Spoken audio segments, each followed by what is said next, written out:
नमस्कार दोस्तों, एक बार फिर से स्वागत है आपका हमारे चैनल एग्जाम सभा में। और आज हम डिस्कस करने वाले हैं मेजर डैम्स इन इंडिया के बारे में। ठीक है, कहने का मतलब है कि ये ऐसा कोई भी एग्जामिनेशन है नहीं है जिसमें अगर बात किया जाए आईबीपीएस के हो जाए, या फिर अब बैंक को कोई भी अदर एग्जाम देख लो, रेलवे के एग्जाम देख लो, कोई भी वनडे एग्जाम देख लो। ठीक है, यहाँ तक कि आपके मोस्ट इंपॉर्टेंट यूपीपीसीएस वगैरह में भी आ जाता है। तो आज हम क्या करते हैं कि जो सटीक जो चीज़ें आपका डैम के बारे में पूछी जाती है उसके बारे में डिस्कस करेंगे। बाकी जो प्रोजेक्ट चल रहा है, अब ऑनगोइंग प्रोजेक्ट्स हैं, उसके बारे में तो अलग से वीडियो बन जाएगा। तो शुरू करते हैं आज का video. So major dams in India में सबसे पहले ये जानते हैं कि हम डैम्स यानी हिंदी में इसको बांध बोलते हैं, तो ये बनाते ही क्यों हैं। ठीक है, और ये किसके ऊपर बनाए जाते हैं, क्या नदियों के ऊपर बनाए जाते हैं, तो शायद हाँ। ठीक है, तो उनके बारे में भी टू द पॉइंट डिस्कस करेंगे। तो पॉइंट वन है कि provided adequate water for the domestic industry and the irrigation purpose. कहने का मतलब कि जो बांध या डैम बनाने का पर्पज़ होता है वो कुछ बहुउद्देशीय टाइप का होता है, मतलब अलग अलग उद्देश्य होते हैं।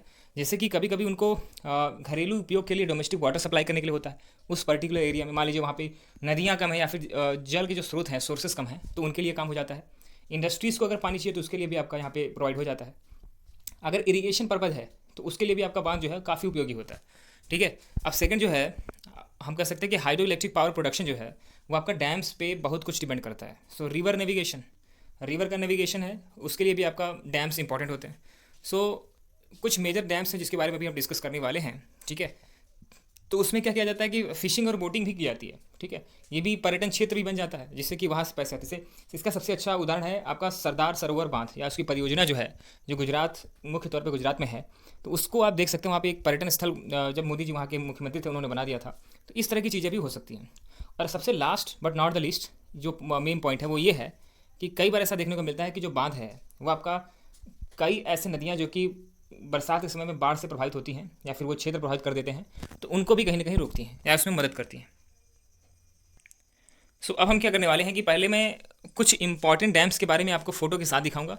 फिर लास्ट में क्या करेंगे कि पूरा पूरा उसका डिटेल बता देंगे कि कौन से प्रदेश में किस नदी के किनारे, किस नदी पर कौन सा बांध बनाया गया है, डैम बनाया गया है। तो पहले टू द पॉइंट जो कुछ इंपॉर्टेंट है उसको बताते हैं। तो तेहरी डैम के बारे में हम बात करें तो ये लोकेटेड है आपका उत्तराखंड में। ठीक है, और ये इंडिया का हाईएस्ट डैम है। देखिए यहाँ पे तीन टर्म आएगा, एक आएगा लार्जेस्ट, एक आएगा हाईएस्ट, एक आएगा लॉन्गेस्ट, और एक आपका मैनमेड आता है। ठीक है, कभी कभी आर्टिफिशियल भी हो जाता है कि आदमी के कैसे बनाए, कुछ नेचुरल हो जाते हैं। तो ये तीन टर्म विशेष ध्यान रखिएगा, हाईएस्ट, लॉन्गेस्ट और लार्जेस्ट, ये तीन पॉइंट है। तो पहला है आपका हाईएस्ट डैम इन इंडिया जो है वो आपका तेहरी डैम ही है। इसकी जो हाइट है वो आपका 260.5 मीटर है। कहने का मतलब ये क्या हुआ कि हाईएस्ट डैम है। दूसरी बात, ये आपका उत्तराखंड स्टेट में है और इसका नाम है तेहरी डैम। ठीक है, और ये आपके वर्ल्ड के टॉप 10 डैम्स में भी आता है। और ये किस नदी पर बना है, वो उसका नाम है भागीरथी नदी के नाम। लगभग हाइट आपका 260 मीटर, ये मैंने आपको बता दिया। दूसरा आपका जो डैम है उसको हम ध्यान से देखें तो ये है आपका भांखरा नांगल डैम। काफ़ी इसको पढ़ा होगा, काफ़ी सुना होगा। तो ये कुछ स्ट्रक्चर रहा। अब ये देखिए सेकंड टाइप का है।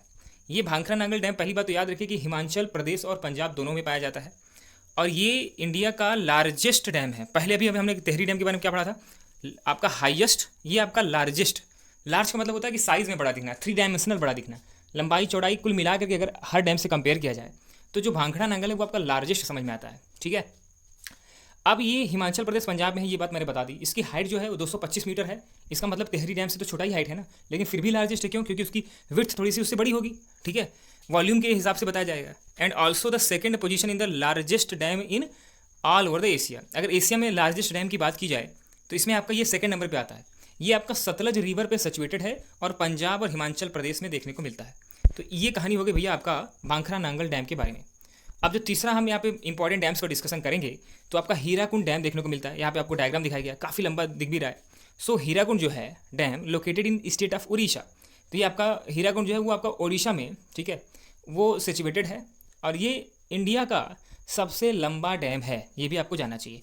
और इसकी लंबाई 26 किलोमीटर। यहाँ पे तीन टर्म आपको दिखाई दिया, लंबा, ऊंचा और लार्जेस्ट, बड़ा। लंबा, ऊंचा, बड़ा। तो ये तेहरी जो था आपका हाईएस्ट था, उसके बाद आपका भांखड़ा नांगल आ गया, वो लार्जेस्ट में हो गया। इसके बाद हीराकुंड जो आपका उड़ीसा में है, ये आपका लेंथ वाइज आपका सबसे बड़ा डैम है। अब उसके बाद जो आपका नागार्जुन सागर डैम यहाँ पे आप देख सकते हो, ये भी थोड़ा सा काफ़ी इंपॉर्टेंट है। ये पर्यटन स्थल भी है क्योंकि इसका स्ट्रक्चर बड़ा खूबसूरत दिखता है। सो जो नागार्जुन सागर डैम है is located in the state of Andhra Pradesh. ये आपका आंध्र प्रदेश में देखने को मिलता है। ये इंडियाज़ लार्जेस्ट मैसोनरी डैम है। समझिएगा, ये मैसोनरी जो टर्म आया है इसको जब आप सर्च करोगे तो आपको देखने को मिलेगा कि ये कुछ ऐसे पत्थर का इस्तेमाल किया गया है इसको बनाने के लिए, जो कि जनरली घरों में, जैसे पुराने ज़माने में जो महल बनते थे, तो उनको जिन पत्थरों से बनाए गए, ठीक उन्हीं पत्थरों से इसको भी बनाया गया। तो इसलिए पूछा जा सकता है आपसे कि ये आपका अब तक जितने भी डैम बने हैं, तो ये लार्जेस्ट मैसनरी डैम है, जो कि मतलब कि सजावट वाले पत्थरों से मिलकर बना है। It is the largest man made lake in the world. अब लेक भी बात आ जाती है। लेक क्या होता है? एक ऐसा जलाशय होता है जो थोड़ा सा एक लंबे एरिया में हो, लेकिन वो स्थिर हो, ठीक है। तो ये दुनिया का सबसे बड़ा मैन मेड लेक भी है, ठीक है, झील भी है। इट हैज़ 26 गेट, इसमें 26 गेट है, 1.6 किलोमीटर इन लेंथ, और इसकी जो लंबाई है वो 1.6 किलोमीटर मतलब 1600 मीटर है। It is situated on the river Krishna. ये आपका कृष्णा नदी पर बना हुआ ये आपका डैम है। इसकी जो हाइट है 124 मीटर है। लेंथ की बात किया जाए तो 1450, अभी हमने बात की 1.6 किलोमीटर, तो लगभग आप उतना समझ सकते हो। तो ये कहानी होगी आपके नागार्जुन सागर डैम की।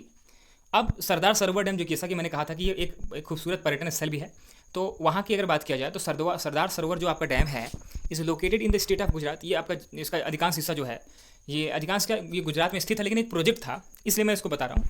तो it is largest dam in the Narmada valley project. यहाँ पे एक नाम आया, नर्मदा वैली प्रोजेक्ट। नर्मदा नदी पर बने हुए जितने भी डैम हैं उनको एक प्रोजेक्ट के अंतर्गत आपका जोड़ा गया है। इसमें आपका सरदार सरोवर डैम भी आता है, और ये नर्मदा वैली प्रोजेक्ट में जितने भी प्रोजेक्ट बनाए गए हैं उसमें से आपका सरदार सरोवर डैम जो है वो आपका सबसे लार्जेस्ट डैम है।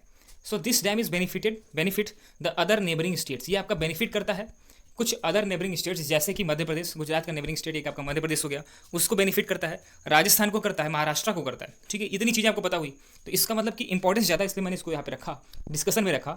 It is situated on the river Narmada river. ये आपका नर्मदा नदी पर बना हुआ है, कि तट पे क्या हुआ, नदी पर बना हुआ है, ठीक है।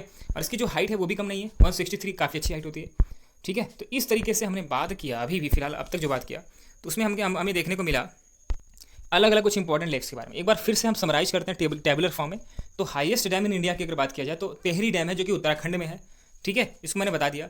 अब इसकी हाइट जो है आपका 260 मीटर है, ठीक है। लेंथ आपका 575 मीटर है। रिवर कौन सी है? आपका भागीरथी रिवर पे है। लोकेशन क्या है? उत्तराखंड अर्थात यूके। ईयर ऑफ कंप्लीशन, इसको कब खत्म किया गया? इसका फर्स्ट स्टेज 2006 में। अब लॉन्गेस्ट डैम इन इंडिया की अगर बात किया जाए तो हीराकुंड डैम है, जो कि आपका उड़ीसा में है, लॉन्गेस्ट की। अब यहाँ पे टोटल लेंथ अगर बात किया जाए तो लगभग 2579 किलोमीटर है, और इसमें आपका 16.3 माइल्स दिया गया है, ये भी ध्यान रखिएगा। तो माइल्स में कैसे कन्वर्जन होता है वो भी आप समझ सकते हो। लेंथ ऑफ मेन अगर डैम की बात किया जाए तो वो 4.8 है, बाकी उसका जो कम्प्लीमेंट्री है। रिवर अगर बात किया जाए तो ये आपका महानदी रिवर है इसकी, ठीक है, जिस पर बना हुआ है। लोकेशन की बात करें तो ये उड़ीसा इसकी लोकेशन है, जिस स्टेट में ये आपका लाई करता है। ईयर ऑफ कंप्लीशन की बात करें तो 1953 में, काफ़ी पुराना डैम है हीराकुंड डैम, इसका काफ़ी आपने चर्चा सुनी होगी। सो अगर ओल्डेस्ट डैम इन इंडिया की बात करें तो काफ़ी पुराना तो है ऊपर वाला, मतलब कौन सा? हीराकुंड। लेकिन सबसे पुराना कौन है? तो आपका है कालानाई डैम, जो कि तमिलनाडु में है। ये रिवर है इसकी कावेरी नदी के ऊपर बना हुआ है, और लोकेशन है तमिलनाडु। और ईयर ऑफ कंप्लीशन है मतलब 100 बिफोर क्राइस्ट 2 AD। इसका मतलब है कि ईसा मसीह के जन्म के इर्द गिर्द, उससे 100 साल पहले, 100 साल बाद, उस समय बनाया गया। मतलब ये ओल्डेस्ट डैम है आपका, ये आपका कालानाई है, ठीक है। तो ये आप ध्यान रखेंगे ये डैम के बारे में। अब एक पूरा लिस्ट है हमारे पास। इस लिस्ट में आपका दिया गया कि कुछ इंपॉर्टेंट लेक्स के बारे में, किस स्टेट में है और किस नदी के किनारे है, ठीक है। अब हम समझते हैं। एक भवानी सागर डैम है तमिलनाडु में, वो आपका भवानी नदी के किनारे है, मतलब भवानी नदी पर स्थित है, ठीक है। उसके बाद तुंगभद्रा डैम है, वो कर्नाटका में तुंगभद्रा नदी के ऊपर है। फिर रिहंद डैम है, उत्तर प्रदेश में है, और ये आपका रिहंद नदी के ऊपर है। इसके बाद आपका मैथौन डैम है, जो कि झारखंड में है, ये आपका बाराकार रिवर के ऊपर बना हुआ है। इसी तरीके से कोयना डैम है, वो आपका महाराष्ट्र में देखने को मिलता है, कोयना नदी के ऊपर। इसी तरीके से आपका बिसालपुर जो भी बोलना हो आपको, तो ये आपका राजस्थान में बनास जो रिवर है उसके ऊपर बना हुआ है। इसी तरीके से आपका मेट्टूर डैम है, जो कि तमिलनाडु में है, और ये कावेरी नदी के ऊपर है। इसी तरीके से कृष्णार्जुन सागर जो आपका देखने को मिलता है, काफ़ी बार इसका नाम भी सुना होगा, तो ये आपका कर्नाटका कावेरी नदी के ऊपर बना हुआ है। इंदिरा सागर डैम की बात करें तो मध्य प्रदेश, जो कि नर्मदा नदी के ऊपर है। इसी तरीके से चेरुथोनी डैम है, जो कि केरला में है, और ये चेरुथोनी नदी के ऊपर बना हुआ है, ठीक है। ये कुछ इंपॉर्टेंट आप याद रखेंगे। सरदार सरोवर डैम की बात करें तो ये आपका गुजरात में, इसको हमने पहले भी डिस्कस किया, और ये आपका नर्मदा नदी के ऊपर बना हुआ है। इसी तरीके से नागार्जुन सागर डैम है, नागार्जुना सागर, ये आपका आंध्र प्रदेश में है और कृष्णा नदी के ऊपर बना हुआ है। हीराकुंड डैम की बात करें तो उड़ीसा में है, और ये महानदी के ऊपर बना हुआ है। भांगड़ा नांगल डैम की बात करें तो पंजाब में है, सतलज नदी के ऊपर बना हुआ है। टेहरी डैम, ठीक है, इसके बारे में हमने पढ़ा ही, हाईएस्ट ऑफ इंडियन डैम। सो उत्तराखंड में है, यूके में है, और ये आपका भागीरथी नदी के ऊपर बना हुआ है। लास्ट में चलते चलते बता दूं कि ये है हमारा एजुकेशनल चैनल एग्जाम सभा। और काफ़ी कुछ डिस्कशन यहाँ पे देखने को मिलता है। तो अगर आप हमारा टेलीग्राम चैनल ज्वाइन करना चाहते हैं तो आपका यहाँ पे लिंक दिख रहा है, ठीक है, शिवम हैशटैग एग्जाम सभा _एग्जाम सभा, उसको आप ज्वाइन कर सकते हो, कोई भी डाउट्स पूछ सकते हो। धन्यवाद।